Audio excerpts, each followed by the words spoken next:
This episode of Gators Breakdown is brought to you by BetterHelp. Prioritize your well-being. If you need support along the way, BetterHelp has got you covered. Visit betterhelp.com/gators and get 10% off your first month. That's BetterHelp, HELP.com/gators. We got Gators Breakdown here. We know we're business. Gators Breakdown, because there's never a dull moment in Gator Nation. The Gators Breakdown podcast is ready to go. I am your host, David Waters. You can find me on social media at GatorDave_SEC. Coming at you right here a little bit later on this Monday night. The other job took priority tonight, but joining me here, a little bit of Gators Breakdown after dark, I guess we'll call it, Will Miles at Will Miles SEC. Find him at readingreaction.com and Reading Reaction on YouTube as well. Will, a couple of days later, it still hurts. Another loss to Georgia.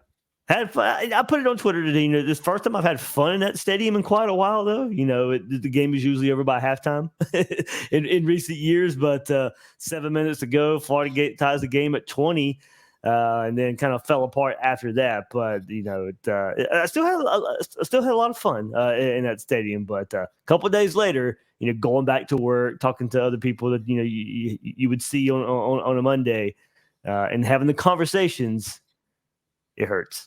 It hurts, still stings, and then of course we got the Lagway storyline coming out of it as well.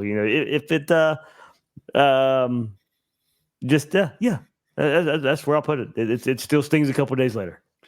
As our buddy Bill Sykes texted me after Lagway went down, we can't have nice things. That's just sort of the way it seems to be with Florida, unfortunately. And, the Napier era has been snake bitten in a lot of ways. I think some of it is self-inflicted, but it does feel like every time there's been any sort of momentum, we'll sit there, we'll go, okay, hey, look, we're starting to take a step forward. It's like, a couple steps back. And I mean, I joked with people that, in fact, I think I was joking with you. I was texting you at the game going, I'm getting some hope here. I'm getting some hope. I'm about to get kicked right in the nuts, aren't I? I'm about to get it. And sure enough, now I've got people on Twitter blaming me for the for Florida going downhill because I was posting the Georgia Hope meme from those SEC shorts up there. So, yeah, I mean, look, it was fun to watch the team as it was meant to be constructed out there, playing against Georgia, hanging with Georgia, and, conceivably giving Florida fans some hope that they'd have something to brag about at the water cooler this weekend. And I think Georgia fans in some ways are a little bit sheepish in a way they haven't been the last 3 years, where the last 3 years has just been a butt kicking. Yeah. And, there was no doubt that Georgia was better and they could come in and chirp. In this one, I think maybe they come into the water cooler a little bit, a little sheepish, like, we kind of got away with one there. Yeah. I wouldn't even say pregame Jackson. I text my Georgia friends. I was like, there were a lot of Georgia fans down there. You could tell by watching the game. They, there's more red and black and orange and blue, but they weren't as loud pregame as they had been. So I think they even have kind of felt where they were at this year is not I won't say traditional Georgia, recent history Georgia. And it came across that way, and the game played out that way a little bit as well. And maybe right, it showed why they weren't so confident. I think before the game that it was going to be a tough win for Georgia if they got it out there. Yeah, well, I mean, they've seen Carson Beck play all year, and so they understood what they were running into, and Beck was awful, especially in the first half. Made some big plays there in the second half to help Georgia pull away, but Beck really not good in overall, even when you look at the overall stats, but in the first half especially, he was bad. And one of the things that you and I talked about specifically was it didn't matter what any defense did in this game specifically. It was going to come down to the quarterbacks. And in fact, that's exactly what happened. It came down to the quarterbacks where, you combine the performances of DJ Lagway and Aiden Warner, and Beck was better. And that's just sort of the reality that Florida has to live with is, look, I mean, you go back to like the 2013 season when Jeff Driscoll went down and Tyler Murphy went down, and all of a sudden you have Skylar Morehenweg out there, and it was a rough go for Florida in that capacity. We were sort of pining for Murphy to come back from his shoulder injury in that one, just so that we could be competitive in some of those games later in the year. Wait, and we'll get into that. Wasn't there some so that was I forget what running back it was in that year. Was We it had Burton? we had some success at running Wildcat. Yeah, was it Trey Burton who was running that year? Yeah, but I thought there was more of a pure running Burton back was too. it was Yeah. Burton was so Gillisley was 2012. Yeah, right. So then they had Mac Brown, maybe? I don't know. Yeah, We'll, right. we'll have to go back and look at. Yeah. You're going to have me looking up the stats while you're talking here later to figure out who that is. But they had to get creative, and I think that's one of the things that maybe came out of this one specifically is that at least for Aiden Warner, Florida didn't have anything to get really creative, wasn't able to create anything other than that one touchdown drive. And, the interception I highlighted in my post-game article that Warner threw, it was a flood route. That was a staple of Billy Napier's offense. He was late getting the ball out. The Georgia player made an awesome play to intercept that ball. That ball is usually just knocked down and you go to live another day. But the reason the ball was thrown on a line by Warner is because he was late getting the ball out. And that's first day install flood concept. That's the thing that we saw Jalen Kitna run last year when he was in his mop-up duty. It's sort of the first throw we saw from DJ Lagway. Those levels concepts with the flood all on one side. Like, there's going to be a guy open. You just have to get rid of the ball on time. He was a little bit late, and it cost Florida. So, look, I mean, I all right. Well, we can talk through that. But yeah, I mean, look, it was more fun than it has been. Yeah, it's a heck of a lot. But it's still a 2-touchdown loss, right? Yeah. And so I'm not exactly throwing confetti in the air and saying congratulations this 2-touchdown loss. And football is a sport where attrition matters. And, sometimes you have injuries. And when you're a really good team, you got to fight through it. And Florida in this one wasn't able to do that. And certainly after Lagway went down, I mean, I'm sure you felt it in the stadium. You could feel it on TV that just the air went out all the Gator fans at that point. And, it wasn't one of those things where it was like a knee injury and you were like massively concerned about the individual. It was like, okay, it's a hamstring injury. But crap, given what's left for the rest of the season and all those sorts of things, and certainly not going to be back for that game against Georgia. There was a little bit of a pall over the crowd, and you could feel it. They didn't really get loud until Warner hit a pass, maybe like midway through the third quarter, and by then Florida was coming from behind. Yeah, Q Lee put it in there, and that's who I was going to say. He said Kelvin Taylor, and I thought it was Kelvin Taylor, but I wasn't. I was cloudy on it, yeah, that's where it was. I think this is Stephen Harrison, if I'm not mistaken. So thanks for hopping in, Steve. He said, go Gators. Proud of my Gator boys. D on fire. We will get into it later on, too. But the defense, of course, don't get me wrong, I'll say with the help of Carson Beck, but there was a lot of, Florida causing that there for getting those turnovers there, in the first half, there early in the second half as well. To really, really keep Florida in this game. As you said, coming down to quarterbacks, well, I mean, for Florida's defense and the quarterback they were facing certainly kept Florida in this game and really just continued the trend of what Carson Beck has shown. Sometimes you just don't know, okay, here's a trend coming into this game, and will that trend continue? Well, for Florida, the trend was playing improved, better defense. We wondered how they would play against a offense that could be more balanced or certainly going to throw the ball a bit more. And could they continue the trend of turning Carson Beck over? Well, they certainly did. Yeah, I mean, look, if Beck had been Florida's quarterback, I'd be killing him today, even if Florida had won by two. Even if Florida had won by 2 touchdowns.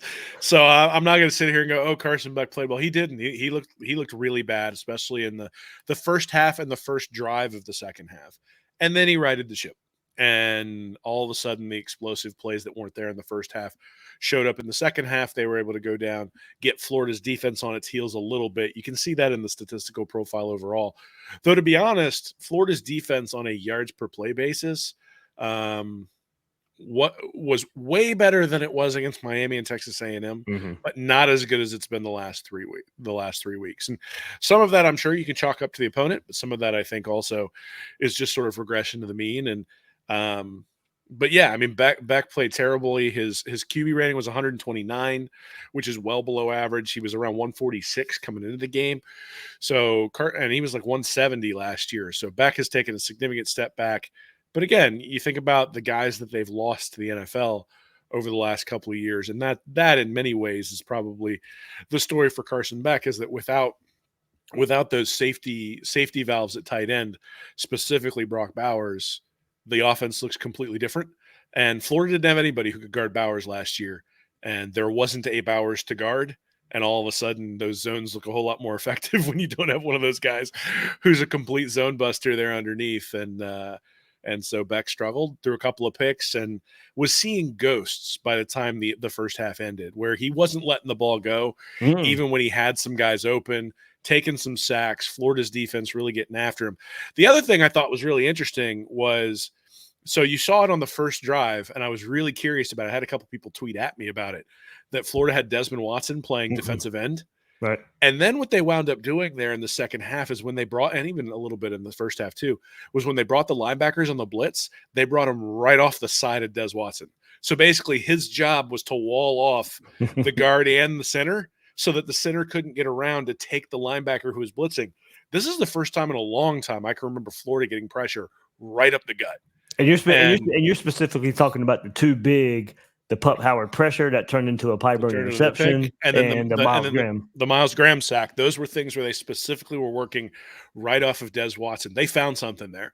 So pass rush downs in the future when Florida's bringing a blitz, I think you can think, like it used to be they pulled Des Watson off the field in those situations because they wanted somebody quicker or somebody interior who could potentially get past and sort of slip past the offensive lineman. Well, we've detailed that pass rush personnel, since the first bite. Remember, it was just pretty much all edge rushers and defensive ends on the field in some of those. They threw that out of the water in this one. What they decided to do is they decided that Watson was going to occupy two guys, and that even if he could only occupy one, he was big enough that the other offensive lineman couldn't get around him.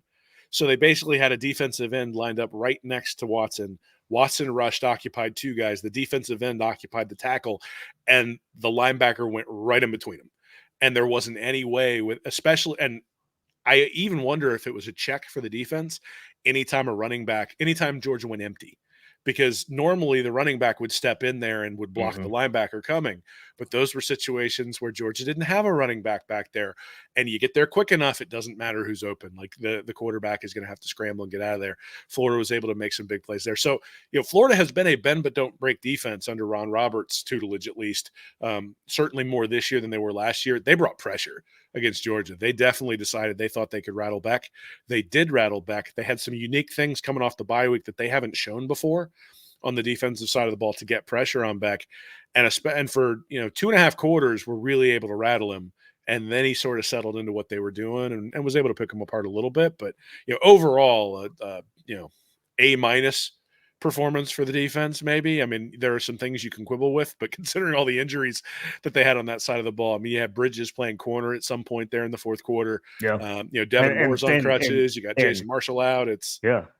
And credit to Bridges too. He showed that position versatility at Oregon. And Billy Napier said to the press conference today, "Look, we kind of forecasting because we already knew some of the injuries Florida had at cornerback and safety coming into this game. He's like, hey, look, this week we had to work him in at corner, and lo and behold, there he is playing corner in the second half of the game versus Georgia. So certainly." Good find in the portal there for Florida, and probably playing some of the best ball of his career is Bridges in that transfer from Oregon. So everybody hit that like button, subscribe. We got plenty to get into. Of course, we'll talk about Billy Napier and what he had to say about DJ Lagway's availability this week and what he had to say on Aiden Warner moving forward. We'll come back around to the defense as well. But hit that like button, subscribe right here on YouTube or your favorite podcast platform. Help us out right here on Gators Breakdown. Will, one more thing I wanted to go back on, and this is from your article. So everybody go back and read it, read reaction. Will detail some of what he's already talked about. You can see the diagrams there, but quote, what this game re-emphasized to me is that Napier teams don't consistently control what they can control. We had actually talked about this yesterday. You sent it to me yesterday and when you and I were texting back and forth.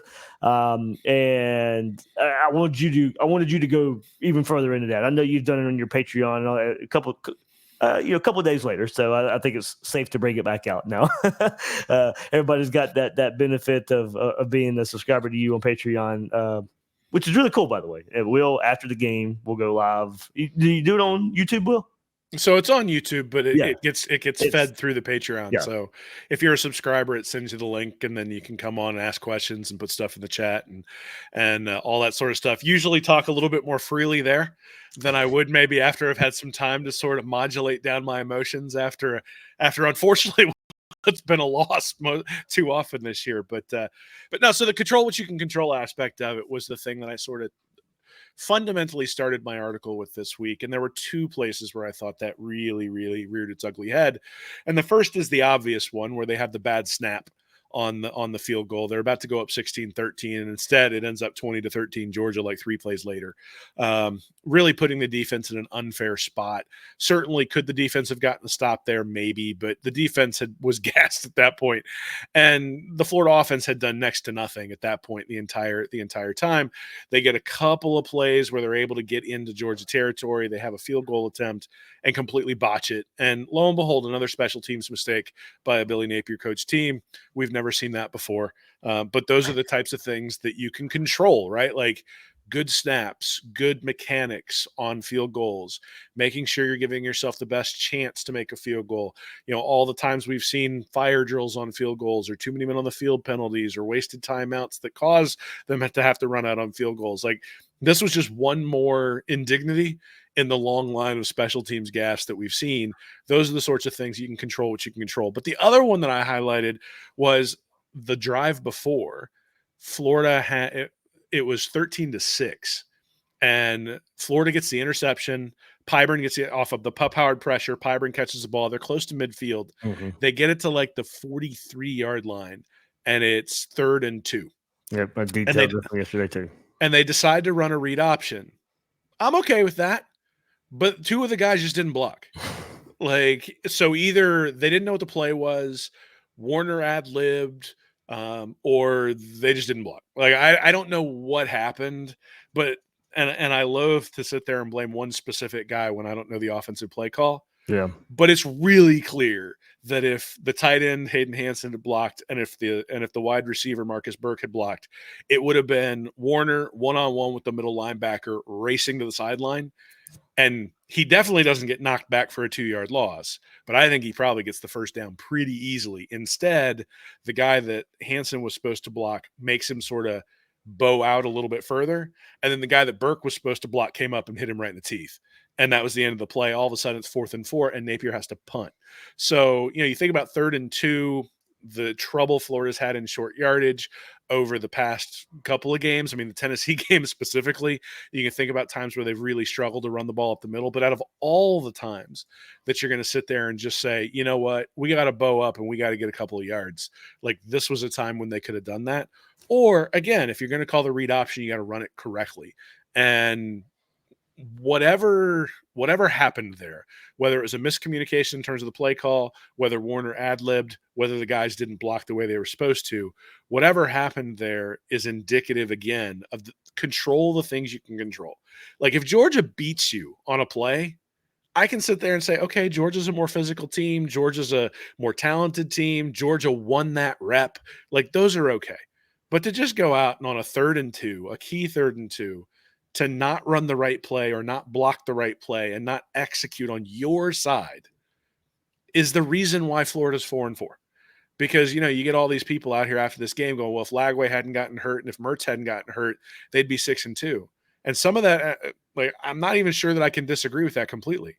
But if they'd have just executed on the things that they can control in each of those games, they would be 6-2.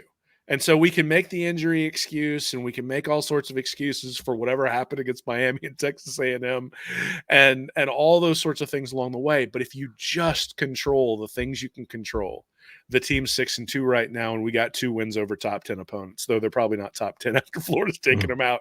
So that to me is fundamental. I mean, you think about the Utah game last year where you got 2 number 3s on the field, where there's, you know, the opening play for Utah, they hit you on a deep crosser for a touchdown, where, you know, you've got like 7 false starts in that game where, you know, I think in that one, it was something like they had like 12 passes out of the first like 15 plays or something. I'd have to go back and look at the numbers, but they were very pass heavy to start with.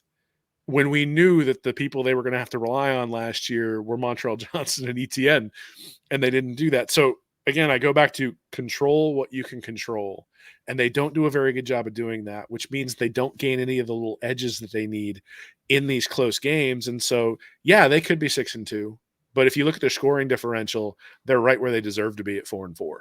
And so, I don't have a lot of sympathy for the argument of, well, they could be 6-2. It's like, yeah, they could be 8-0. I mean, they could have gone out and played better against two of the first three teams they played too. Coulda, shoulda, woulda. At some point, you got to get the job done, and that means making a field goal when you have the opportunity to go up 16-13 instead of immediately turning it into a 20-13 deficit.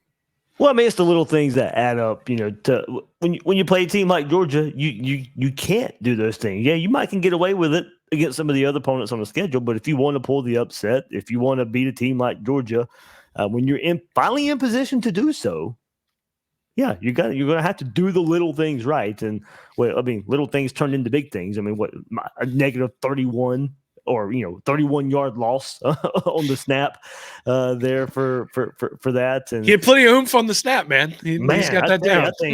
That thing went to the panhandle from there. I don't know. Yeah, that was in just I just couldn't believe it. Throw my hands up in the air, shake my head. It's just really, here we go again, that type of thing. And that you just wait for that type of moment to happen when you watch this team play. That's the bad thing. You kind of expect to see something like that happen now, and you can't have that when you go against a team like Georgia and expect to get the upset. So. All right, we'll kind of hit back around to this when we break down the rest of the episode here. Let's get to the big news of the day. Billy Napier holding his Monday press conference as he does every Monday. And then, of course, the status of DJ Lagway was going to be asked about. We all knew, given what Billy Napier had said on Saturday night, that we would get the MRI. Lagway would get an MRI on Sunday. Wasn't sure what Billy Napier would say today. Would he kind of be coy? Would he wait till, because I think what he said on Saturday was, yeah, we'll do the MRI, blah, blah, blah. You'll get the results later this week, Wednesday, when the injury report comes out. Well, we got a little bit more on that today. So here's Billy Napier meeting with the media on Monday and giving us an update on the availability with an optimistic outlook for quarterback DJ Lagway. Injuries are one of the more challenging parts of the profession, and coaching and playing, right? I think so. The good news is we've had positive information on that front. Okay, that is the positive there. So we do think that the injury is less significant. We do think there's a pathway for recovery and a return, and we did find that out yesterday evening. So a lot of good on that front. So less significant than we anticipated. And he's been doing well so far this morning. So we have not completely ruled him out. And I think a lot of that will be to be determined as we move our way throughout the week. So that's a good thing for all involved, and certainly for DJ. We're going to kind of see how that goes. I think obviously the position that he plays makes that, possible. So we definitely, and look, it's going to be pretty clear cut once we get to Wednesday, Thursday, Friday. So we'll know. Will, so like I said, we didn't know what we were going to hear as far as the status of DJ Lagway. Optimistic, positive outlook there from Billy Napier, given what we saw happen on Saturday, him being carted off. Certainly looked more serious, and I think going there, well, yeah, okay, DJ Lagway season's over. Well, maybe not. So, look, I would not expect him to be on the field starting quarterback in Austin on Saturday, but I think what it does tell us is maybe at some point before the season ends, we do see DJ Lagway take the field again for Florida if the healing process goes right, if nothing else goes wrong, that we could see Billy Napier name DJ Lagway starter at some point again this season. Just look, hamstrings aren't anything to play around with. Granted, I'm not in anywhere, and look, if you've seen me, you know that, nowhere near the shape of a DJ Lagway. I've hurt my hamstring before, and it still bothers me years later. So, but don't even need to compare that. But look, that's just kind of goes along with it, and much better shape. And can bounce back, of course, but how we saw him go down on the field on Saturday, being carted off. I think it looked bad. I think there's something to that. I don't think it's just your normal hamstring strain or something. Something pretty major happened there. Hopefully not major enough where Lagway, not on the field again. Certainly sounds like from Billy Napier.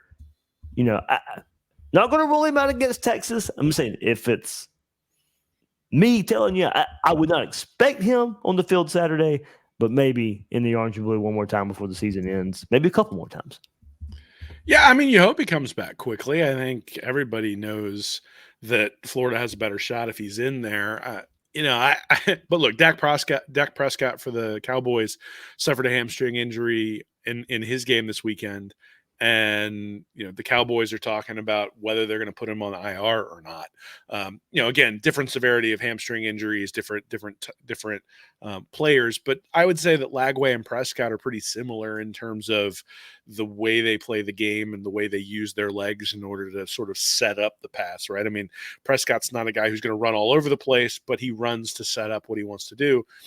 That's kind of what we're seeing with DJ Lagway is he's mobile in the pocket. One of the dangers you have is if you bring him in and he's limited, well, one, you can't do all the same stuff that you normally would do. And two, are you setting him up for injury because he can't get out of the pocket and can't really protect himself in that situation? So, look, it's a balance. I think it's a balance. And I would be very, very surprised if he plays this week. Again, anybody who's ever strained any sort of muscle knows what it feels like the day of and the day after. You're like, well, it's not terrible. And then the first time you try to plant on it or do something or get something off the top shelf and you tweak it just a little bit to get up there. You're like, oh my God, like I can barely move. And the funny thing out of all this, how many times on the Gators Breakdown Plus Discord on Twitter that I have, and I don't know if you've seen it, that I have personally seen the Paul Pierce being wheeled back to the locker room in a wheelchair, only of course to come back later in the game. And this is what everybody's pointing to with DJ Lagway. I don't think that's what we're going to get here. Well, so the rumor with Pierce was that he had diarrhea. That's why they rolled him back there into the back. So hopefully that's all that was going on there, and DJ will be back. I mean, look, I hope more than anybody that he's back and that he's healthy and that he can perform. But I think we need to be realistic about muscle strains are multi-week injuries, irrespective of the grade of the sprain. And now the good news is that muscle strains also, you're typically not going to make it worse. Like, I mean, you might pull it a little bit worse, but it's not like the only way it ends up being worse is if you do something to like your leg, you do something to your left leg because you're favoring your right or something like that. And that is where you see a lot of injuries in professional sports, especially is you sort of see the cascade of injuries where one guy injures something, he's favoring that leg or that arm or whatever. And all of a sudden now there are other injuries at other places in the kinetic chain. I do think you need to be worried about that. And the question is, what do you get out of playing Lagway in this game against Texas if he's limited? What do you get out of playing Lagway in the game against LSU or the game against Ole Miss or even the game against Florida State? If you're getting experience for a kid who's going to be a major cog next year, that's great. But if he's limping around back there and just trying to gut it out, is that experience worth the downside risk? And that's something that Napier and Lagway are going to have to assess. Right. Trainer's going to come into play here too. I mean, he needs to be out there only if he's what? If you want to put a number on it, 85, 90%, 100%. I mean, you don't want to go out there. Look, we're speaking obvious here. You don't want to go out there and make it worse. You don't want to force the issue here with DJ Lagway. You want him to be him. You want him, part of, like going back to Saturday, why are you running him? I mean, what makes DJ Lagway special is his legs and what he can do. You don't want to, even now with the injury in play, you don't want to make it where DJ Lagway is not, the quarterback he can be. His legs are a huge part of that moving forward. So I think we could go to the obvious part of this too. Maybe a little bit of gamesmanship from Billy Napier. Make Texas. All right, well, you got to worry about DJ Lagway now. Now, I don't know how serious they're going to take this either, but given what happened. But now Billy Napier coming out and saying this, it gives Texas, some time of preparation to prepare for DJ Lagway. I don't know how much they're going to really have to prepare for Aiden Warner. We'll get into that in just a second, maybe how much the offense changes here. But, look, I say right now a big majority of that statement to me is coming out of some gamesmanship with Billy Napier towards playing Texas this weekend. Sure. I mean, the offense has not changed from the time that they had Anthony Richardson back there to then Graham Mertz to Jalen Kitna to DJ Lagway and to Aiden Warner. I mean, they might Don't forget about your boy Max Brown last year. Max Brown, we had one game of that. Yeah. So I think the offensive game plan maybe goes towards the strengths of the player specifically, but it doesn't change. They're not doing anything that's fundamentally different. This isn't, we just switched from, the 2 tight end, 12 personnel to, now we're doing air raid. Like, like that's not happening, right? So to the chagrin of many out there, by the way. Maybe. but do you need Warner isn't a stiff when it comes to moving back there. Like he wasn't, it's not Jim Kelly back there lumbering around. Yeah, he has, Jared. Oh, this stuff I call him mobile, but he has some escapability. We'll put it. Yeah, I mean, I'm not gonna expect him to go out and run for 150 yards. But to be honest, Lagway is he's not Michael Vick, right? Like he's an effective runner, but he is not Michael Vick. Like the thing that I want to see DJ Lagway do is I want to see him throw it 60 yards downfield. Yeah. And because one, he does that better than handing the ball off sometimes. I mean, it's just right on the guy every freaking time. And to your point too, and let's go the other way. He's not Tim Tebow either.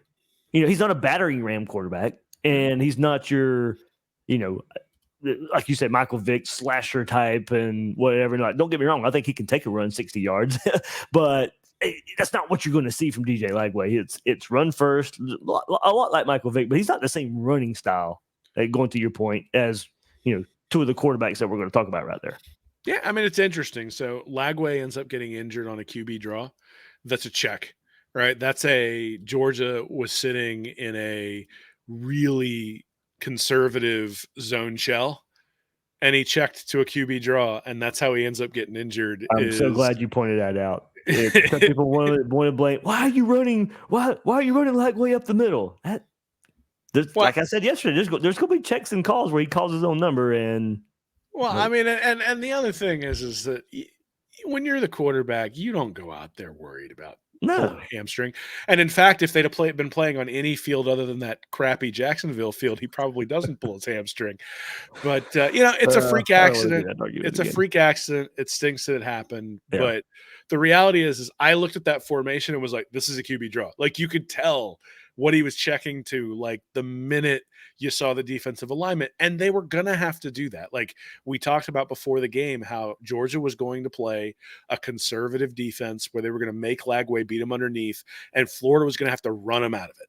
And that was part of the game plan. It was, if we go empty and if Georgia just says, take the 6 or 7 yards, like take it, then go ahead and do it. And if Lagway's foot hadn't gone out from underneath him on that play, if he'd actually been able to cut, he probably gains 5, 6, 7 yards. And we're sitting there going, cool, it's 2nd and 3. And, nobody thinks twice about it. And it just so happens that, you get sort of the freak accident where the sod gives way and his hamstring pulls, and that's where we are. So I'm not going to get mad at that play call. I think you got to do that for Lagway. I think Florida specifically in this game. I mean, look, when you're the underdog, you got to actually play hard.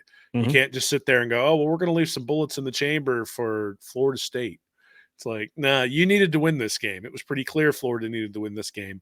And, Napier's getting a little bit of protection from the fact that he's lost both of his quarterbacks in the last few weeks. And, look, I think there's some validity to that. Sure. At the same time, Florida needed to win this game if Lagway had played the entire game. Because if this game had been a 2-touchdown Georgia defeat and Lagway had played like Warner had played in the second half, we'd be having a real existential question about what's going on within the program in a way that we're not because of the injury, because there's that to talk about. But, this was a game that Napier needed to win. Doesn't get the job done, obviously, but he was going for it, and that's why he had his quarterback running. All right, we'll get into now, of course, turning to Aiden Warner, who I would assume is going to start on Saturday, and maybe the game plan with him moving forward. Before we get there, Gators Breakdown is brought to you by BetterHelp. As we turn the calendar to November, this month is all about gratitude. This is certainly a time I can tell you, Gators Breakdown listeners, thank you for listening and participating. Your support always means a lot. But there's another person we don't get to thank enough, and hey, look, that's ourselves. It's sometimes hard to remind ourselves that we're trying our best to make sense of everything in this crazy, crazy world. And look, we all know it's not easy. Well, that's where therapy can come in with BetterHelp. Therapy isn't just about solving problems. It's about empowering you to become your best self and reconnecting with your inner strength. It's a journey of self-discovery and growth. Look, it's been tough out there lately. Life's been hard down our way here with everybody dealing with everything, weather-wise, hurricane-wise, and all that kind of stuff. So there's a lot out there. Well, BetterHelp brings the therapy to you. It's entirely online, designed to be convenient, flexible, and suited to your schedule. Just fill out a brief questionnaire to get matched with a licensed therapist and switch therapists at any time for no additional charge. If you're thinking of starting therapy so you can become the best version of yourself this holiday season, get started with BetterHelp. Let the gratitude grow with BetterHelp. Visit BetterHelp.com/Gators today and get 10% off your first month. That's BetterHelp, HELP.com/Gators to get 10% off your first month. All right, there we go.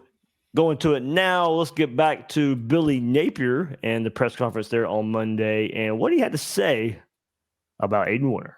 If Aiden does play on Saturday, fans are, you mentioned he was put in a tough situation, but fans are going to look at 7 to 22, just maybe ways even as a coaching staff or so forth to get that completion percentage a little higher. How are ways that maybe you can manage him or navigate him in terms of higher percentage throws in that regard?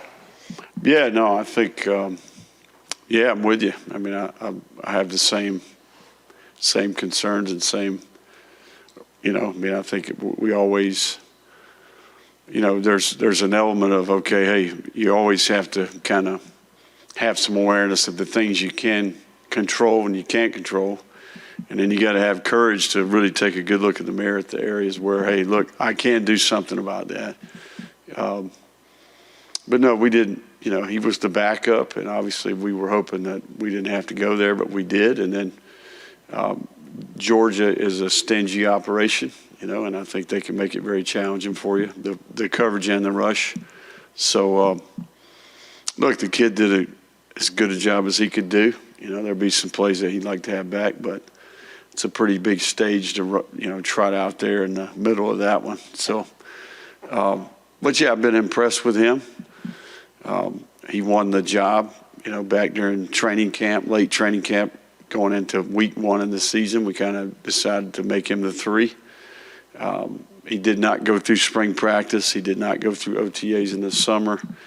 Kind of proved himself during training camp. And really, we were dividing reps with that 3rd and 4th quarterback at that point. And then, obviously, when we got to the season, we made that decision. Now, the 3 quarterback gets no reps, right? So he got reps the last couple of weeks as the 2. And I would say he's had some really good practices, and I think there's some things to be encouraged about. Well, it kind of goes back to what we discussed last week when, we were talking about the backup quarterback not getting so much situational experience in practice. Well, we know Aiden Warner, if DJ Lagway was just now coming around and getting situational experience because he was taking over for Graham Mertz, well, we know Aiden Warner has none to his name right now either. So it begs the question, coming off the Georgia game, what does the playbook, what does a game plan look like with Aiden Warner? I think everybody obviously will turn and say, hey, let's certainly run the ball more, and maybe even more so if Montrell Johnson comes back as well, giving Florida 3 pretty good backs there to lead the charge, just slow games down, pound the ball. You had some success with wide zone runs out of the pistol in this game against Georgia. The zone read with Warner wasn't really doing it for me, kind of too slow developing with Warner, not much of a threat. But, I think looking at it, Will, is this offense now just going to be a worse version of itself when Mertz is out there? Is that what this offense is going to look like with Aiden Warner? We saw Warner, come out, take a deep shot, and then nothing down the field after that. Longest completion was 26 yards to Badger. Had to end up passing more late once down 14 because of the interception he threw on the drive before. But as they mentioned it there, 7-22 against Georgia, with completions that went for 0, 8, 10, 3, 26, 3, 16. 6 drives, starting with the drive Lagway went out, Will. 6 drives were 3 and outs once Warner came on the field. So, we saw some throws also where arm strength comes into question, so tough to really know the game plan moving forward. I think, run the ball, maybe some wildcat with ball in the backs with his experience running it in high school. Does Clay Millen get any kind of look? It doesn't really sound like it from what Billy Napier had to say. It's kind of going back to something we said earlier too, Will. How much creativity goes into the game plan, especially now, maybe to get some plays out wide. We saw plenty of guys come in motion while Warner was out there, but no sweeps, no pop passes that we know that's in this offense to really test the edges. I mean, ideally moving forward, having to throw the ball anywhere near 30 times, that probably means this offense is in catch-up mode a bit, I think, with what I would consider the game plan to be. So I think for the most part, going back to the beginning of it, slow the game down, rely on these running backs, get creative in some ways. I don't know what the creativity is going to look like, but I think we know what a base game plan, especially with Billy Napier, what he would like to do given the quarterback scenario Florida finds themselves in. Yeah, I mean, look, I think because of where the Florida program is and because of sort of the vitriol for Napier, there's going to be quite a bit of criticism for Warner. But, I mean, if we'd had a redshirt freshman come in who'd never taken a college snap and his first action is against Georgia's defense, what would we have expected? This wasn't that much worse than Anthony Richardson in his first start against Georgia. A little bit different Georgia defense, I think, in terms of intensity, but still, I mean, a very, very good defense. So I think you can make some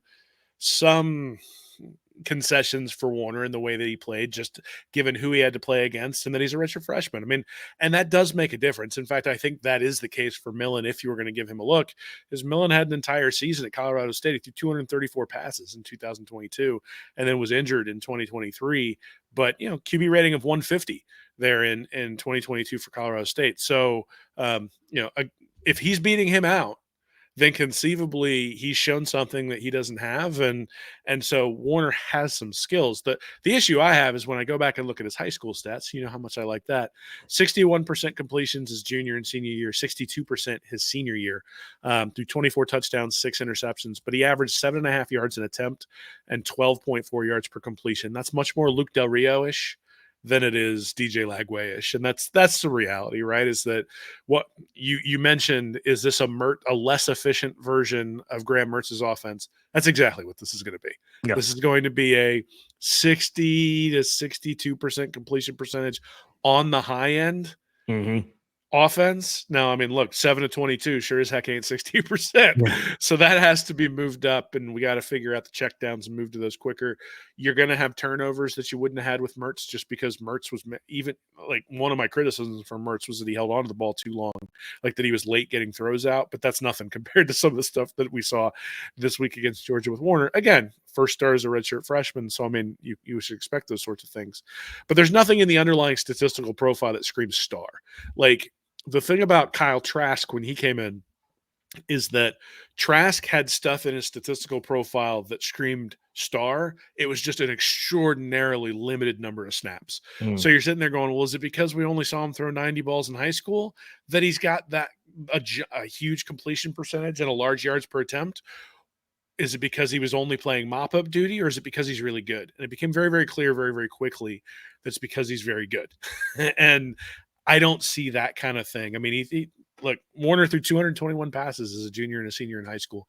He had plenty of high school reps for us to know who he is, and what he is a guy who's a third-string quarterback at a Power 5 program, which means you're a very good football player, but you're now going up against Quinn Ewers and Arch Manning on the other side, and that's a tall ask, even if he'd been playing all year. But getting your first reps as a backup in the bye week before Georgia, and then all of a sudden ramping up to being the starter on the road in Austin, that's a tough ask for that kid, man. Yeah, for sure thing. I'm going back to something that I said, on Sunday on Twitter and on episode 2. To me, I'm sure the pull for at least dual threat quarterbacks that can make a big difference is probably pretty slim, but it is noticeable to me when you look at the quarterback depth chart that DJ Lagway is really the only true dual threat you have. Well, I mean, not because they weren't trying. I mean, if Lagway had won the backup job coming into this year, you conceivably could still have Jaden Rashada and Austin Simmons back there as options, right? Now, certainly the NIL era has changed that a little bit, but Rashada's behind Beck right now. And so, there were opportunities for Florida to add guys, and they haven't been able to do that. And so, and I'm even talking about, just the way it played out just this unit. They brought in Warner, they brought in Millen for this year, but, was there not another dual threat guy out there that you could have? Well, I mean, again, I sort of go back and look at. I have a hard time criticizing Florida for not being elite at the third quarterback spot. No, that's what I'm not. Quality. Quality is not what I'm. Quality is not what is the critique here. It's just the style. Yeah, but I mean, I don't expect your third quarterback to be good. But I guess the point is, if you brought in a guy who was really effective on the ground and he's your third quarterback, he's going to be terrible through the air. So you're going to be limited in one direction or the other, right? Yeah. And I think that's just the reality, is that Aiden Warner is a limited quarterback necessarily, because if he wasn't, he'd be lighting it up for Central Florida, or he'd be lighting it up for Texas Tech, or he'd be lighting it up for North Dakota State or something like that, right? I mean, or Yale, where he transferred from. Yeah, I mean, so the expectations for him, I'm sure, was come in, get to hang out at an elite program really close to home, learn a ton about a Power 5 program, and I'm smart enough to become a coach. like that's sort of the path that he was probably looking at. And now he's playing on the road in Texas, in Austin, Texas, against the top 5 team as his first start in the SEC. Welcome to college football, Aiden Warner. It's a tough situation for him to be in, and it would be if he had a dual threat quarterback too. I mean, again, sure. I'm just Well, and I again, DJ Lagway is not a dual threat quarterback. Like he has running components to his game, but I don't want to see him run. I want to see him throw the ball 60 yards down. Oh yeah, I consider him a dual threat, but I'm like you. Give me his arm first. I mean, dual threat to me is not a moniker. Like he's not a running quarterback. He's a dual threat. Yeah, well, so I guess that's my question: is as a third string quarterback, you said you wanted to bring in a dual threat quarterback. I think my commentary on that is, at that level in your program, you're bringing in either a running quarterback or you're bringing in a throwing quarterback. The idea that you would have a dual threat quarterback at that position, probably pretty far-fetched. What you really probably, and this again, I think is the criticism, if there is one here, and I'm loath to sit there and criticize the third string quarterback anywhere, but if there is a criticism, it's that you'd like the guy in that spot to be talented and young. Yeah. Right. Where you're sitting there going, I'm like, this guy might not be ready, but he has the skills that should translate to being a major college quarterback. And I think that's the thing that I question with Warner after seeing him play against Georgia, is does he have those higher level skills to be able to translate that against better opponents in the SEC? And, we'll see. I mean, maybe he can, maybe he can't. But, Billy Napier made his bet. He's going to have to lay in it now. All right, so it also coming up, it'll be up to the defense to help this offense out, keep these games ugly, keep these games close, and keep the offense from having to take too many risks. Since Florida's Week 5 bye, the Gators are allowing 4.8 fewer points per game, 22.5, and 88.2 fewer yards per game with 337.3. So, Florida has 8 interceptions in the last 4 games after registering just 1 pick in the first 4 contests of the of the season. So the Gators have multiple takeaways in 3 straight games for the first time since 2019. So, certainly we've chronicled it since that first bye week, really ad nauseum the last couple of weeks, the improvement of this defense. And now the test coming up, that the tests were going to be different. Certainly saw an uptick in the competition with Georgia, as we discussed earlier. Well, as you said, I don't want to harp on, we talked about the positive early on, just talked about some positive stats here. My biggest complaint for the defense was just not holding up when it was 2020. Granted, that was late in the game. I know they're exhausted, but could you just get one more? And Georgia just marched down the field, and you got them into a 3rd and 7 on their own 28, and they gained 34 yards. That was a gut punch, and then 21 yards on the next play. You had them in position. Beck had all day to throw, finds a wide open wide receiver. Something we hadn't seen for most of the day. And in that critical 3rd and 7 situation, Georgia finds a way. Look, 3rd and 7, you needed one more play, couldn't get it done. And we all went and looked at it. Beck did the same thing to Ron Roberts in Auburn last year. It was a 4th quarter game. Auburn had just tied the game at 20. Beck marches down for the score. He had a 3rd and 12 that he completed to Brock Bowers, and then a couple plays later found Bowers for 40 yards and a touchdown, and Georgia goes on to win 27-20. So for all the good Auburn defense did last year, Florida defense did this year against Beck, and forcing interceptions, forcing in mistakes, one of his worst games of his career last year against Auburn, needing to step up one more time, and just falling short. So all in all, a performance worthy of winning this game, just couldn't make that, one critical late 3rd down stop that could have made a difference in this game. Kind of going back to something else earlier we talked about, Will, those are the differences in learning and knowing how to win. Yeah, I have a little different take on the defense overall, which is that I think they were extraordinarily opportunistic against Georgia. I didn't think they were all that good. I think if you look at the actual underlying statistics, I think they were average. And that was sort of my question coming into this one was they were terrible the first 3 games against FBS opponents this year, even counting the Mississippi State game. And then they had the bye week, and then they were awesome for the next 3 weeks. And they were like a top 10 level defense in terms of yards per play the last 3 weeks. And they were like a bottom 10 defense for the first 3 weeks. And so they were sitting in that 60th range for yards per play, right around 5.5 yards per play. And what did they do? They came out in the first quarter, they gave up 6 yards per play. The second quarter, they gave up 4.6. They were better in that second quarter, but then they gave up 9.3 in the third and 5.9 in the fourth. And so what happened was when the turnovers dried up and the more possessions you gave Georgia, and this is on the offense, right? Yeah. That you were only going to get a certain number of stops from the Florida defense, that Georgia was only going to shoot themselves in the foot so many times. Yeah, that's why I pointed out earlier the number of 3 and outs Florida had. Yeah. And it was, 3 plays, 5 yards, 3 plays minus 1 yard. I mean, that's just, yeah. But I guess my point is that the idea that Florida was like lights out for 2.5 quarters and then the dam broke and all of a sudden Georgia was like, couldn't be stopped. The reason they couldn't be stopped is they stopped turning the ball over. It's not that Florida's defense was fundamentally playing any better. Now, Florida, like I said, had some really cool things in their game plan on 3rd downs to make sure that Beck got under pressure and get off the field. I thought Ron Roberts did some really nice things to be able to dial up some pressures. And look, on the one you're talking about, the 3rd and 7, he sat back there and could have been back there for 20 seconds.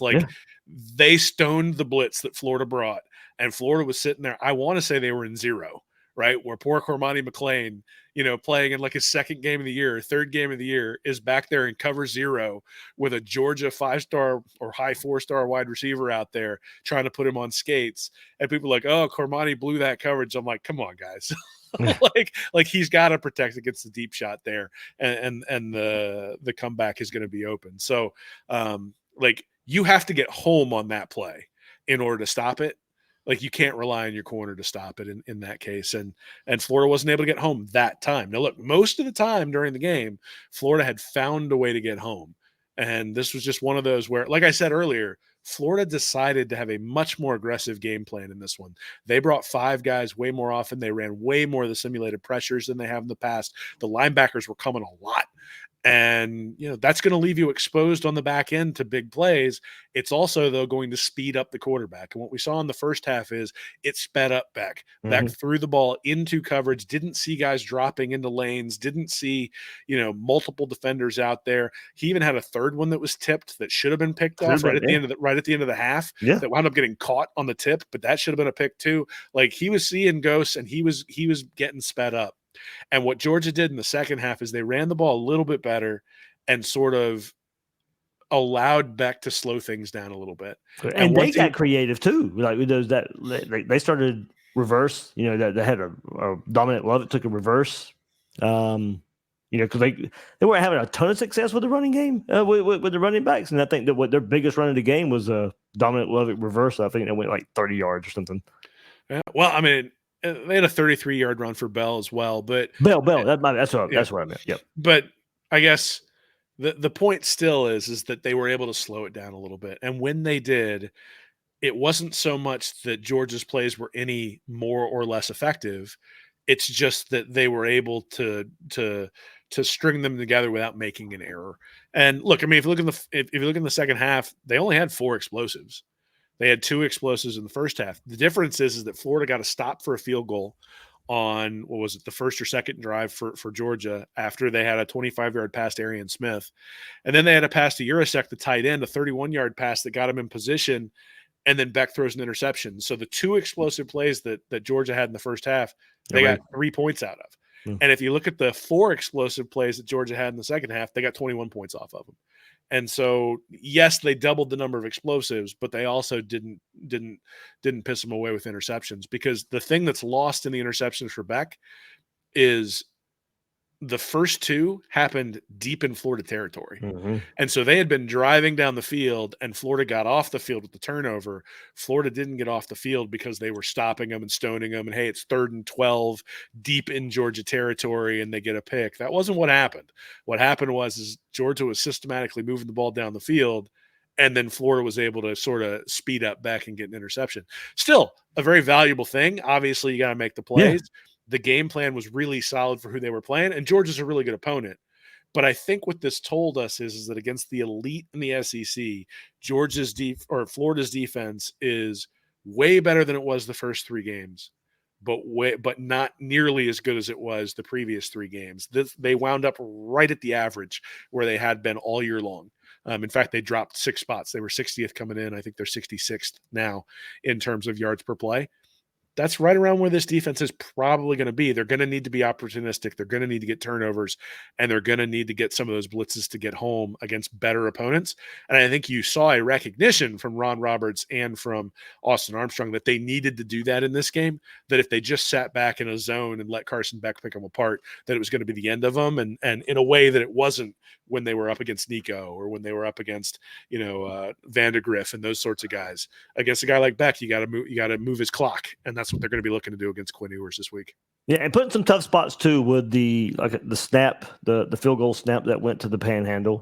Putting a tough spot there. The interception that Warner threw. So at the same time, put in some precarious situations where it was asking a lot at those times for him to step up. So I mean, I'm incredibly impressed with the improvement that Florida has on defense. I think where they were against Miami and Texas A&M to where they have come is night and day, but they're not a top 10 defense in the country. No. Yep. And that wasn't a fair expectation of them, but it's how they'd played in the 3 games heading into this Georgia game. And I think the Georgia game lets us know, okay, like much, much, much, much, much better, but probably top 40, top 50 is maybe where they're going to end up. And, that means that they're going to, they should hold Florida State to like 1 completion like everybody else in the country has so far. But other than that, Ole Miss should carve them up. I mean, I think that and I think that's an okay expectation to have, is that especially the injuries piling up too. Yeah. No. And look, I mean, to think that Lane Kiffin ain't going to be coming in there trying to put up 50 and, start some shit. Like, let's be honest. He's going to do that. Sorry. Pardon my language. Oh, good. Gators Breakdown after dark. That's what happens when we start at 10 o'clock. But yeah, everybody thanks. Lively conversation in the comments tonight. Everybody thanks for hopping in there. Some of the normals, Q Lee in there, of course. Rob S. Everybody thanks for hopping in. Like I said, Stephen Harris earlier as well. I know, like I said, if you listened Sunday, didn't know when we were going to come on because I was still trying to figure out everything, and I was like, we'll just go ahead and go Monday night. I had a working election special with the TV station tonight, so that's that came first, and then having to jump on for a late Gators Breakdown, Will. So thank you as well for having to hop on an hour and a half later than we normally do on a Monday night.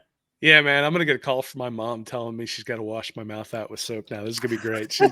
She always listens to this stuff. Though with the election, I'm not sure. I'm probably not on the top of her podcast. It's always that question of do you want to avoid it or do you want to embrace it? That's the question, and we'll see. So like Friday, I'll get a call being like, "What is wrong with you?" It'd be great. It's my fault. I kept him up too late. I know that's not true. We're both up way later than we should be this time of year. But yeah, that's definitely true. That's covering Florida football.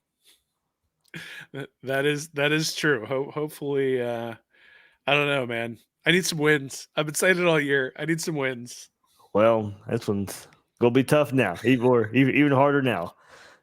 Hey, I'd love nothing more to, we talked about, you could probably hear it, not a lot of belief in where this offense is headed with a third string quarterback and all that. Hopefully there's some surprises out there. Florida still found themselves tied 20-20, 7 minutes to go against Georgia. Like I said, this defense is going to have to put them in some situations to help this offense out, and we'll see, kind of what it holds up. And maybe DJ Lagway's back in a week or two. And we kind of get our hopes up and finishing the season out on a strong note there. But there we go. Kind of the lay of the land as Florida travels to Austin this week. So, Texas coming up. Yeah, that was another thing. This season, and this was one of the premium. I know Harmonic Woods is taking the tailgate on the road this week. Did it in Jacksonville, of course, this past week. But the big road trip is to Austin for Florida to play in Texas. We take a look at this year's schedule, and this was one of the games everybody circle calls, hey, man, you get to go to a blue blood and go play at Texas. And unfortunately, it's not going to, doesn't look like it's going to be any game that we thought it would be coming into the season. Nah, it's rough, right? I mean, we knew this was going to be a gauntlet, even with DJ Lagway. And the fact that we have to ride the rest of, you get a quarter and a half, and then the rest of it likely. I mean, again, I don't know. Maybe he's back quicker. Maybe he's a really quick healer. But my perception of hamstring injuries is that you're looking at like probably Florida State at the earliest, maybe. If he gets back for Ole Miss, then cool. But I mean, this was the exciting part of it, right? Is like, let's see what Napier can do when he really gets up against the big boys, and let's see what DJ Lagway can do when he really gets up against the big boys. And he threw that laser to put him up 7-3. And all of a sudden, I'm like, because Kirby was laying into his safety on the sideline for letting Mizell get behind him, but Mizell's pretty quick, and they're like, irrespective of what coverage you play, if the quarterback's willing to hold on to the ball long enough, and if you've got fast receivers, you're going to be able to get somebody past the safety. And Lagway was going to throw it a few times. I mean, they had a real shot at winning that game with Lagway in there, which means they would have had a real shot at beating Texas, which means they would have had a real shot at beating LSU and had a real shot at beating Ole Miss. And that's the disappointing part. Is, Aiden Warner might be a really good player, but he's not DJ Lagway. And, that deep part of the game, which is so exciting and is one of those things that just gets you on the edge of your seat every time he goes back, and like he turns around to hand it off to the running back. You're like, no. And then he play actions, woo, like they're taking the shot. And it's disappointing not to see that. But hey, I mean, I say this every year, we only got 12 of them, and you got to enjoy each and every one. And a program is a puzzle, and so we're going to see some of the puzzle pieces, how they fit together, especially on the defensive side of the ball. And then the other thing is the stuff that I talked about, the control what you can control. I mentioned the third down play, but even the first throw that Warner threw, not the deep one, but when they had him pinned deep and he threw the little screen pass out where the Florida receiver got decleated. I mean, that was one where I think it was Badger was on the outside, completely missed his block and got the guy just destroyed. And we cannot block wide receiver screens. You can't have those things happen when you've got a guy like Warner in there. I mean, think about that. If they'd have blocked it properly and they gain 8 yards, well, now Warner settles down a little bit. Instead, he's sitting there wondering, did he just get his receiver killed? And, like all of a sudden it's 2nd and 11, 2nd and 12. And we know what's coming next is to run up the middle for 3 yards to set up the 3rd and 8. And then, now you've got a redshirt freshman with the stadium going wild, having to go against one of the best defenses in the country on a 3rd and long, which was something we didn't want to see Lagway in 3rd and long, but certainly didn't want to see Aiden Warner in 3rd and long. And that's what we saw early on too in the game. So look, I mean, hopefully this is the team's ability to band together, come together and say, look, like Warner can't do it by himself. I think, one of the hopes that came with Lagway is Lagway conceivably could do it by himself. Warner isn't going to be able to do that. So the rest of the team is going to have to gather around both on offense, defense, and special teams and make sure that they take care of everything so that, he's allowed to make a mistake or two because he's going to. And so, they're going to have the rest of the team has to step up. And look, they've been talking about culture all year. I think we've seen it the last 3 or 4 weeks where the team has gotten sharpened by the adversity that they've seen this year rather than falling apart. And so, why not? It's one more adversity for them to face and see if they can shock the world and get it done. All right, there we go. Will Miles, read and reaction. I'm sure Texas preview up later this week. Previews are going to be hard, especially this week, not knowing what Florida's going to look like on offense with Aiden Warner there. So really a lot about the opponents this week, or the opponent this week with Texas. We'll see what Florida shows on the field Saturday. Get a little bit of glimpse of with a game plan built around Aiden Warner going to Austin. So readreaction.com, at Will Miles SEC on Twitter, X, all that good stuff, and find him on YouTube with Read Reaction. Nick Knudsen right there would stand up and holler. That'll do it for this episode of Gators Breakdown. I am your host, David Waters. You can find me on social media at GatorDave_SEC. Guys and girls out there, thank you for joining us on this episode of Gators Breakdown.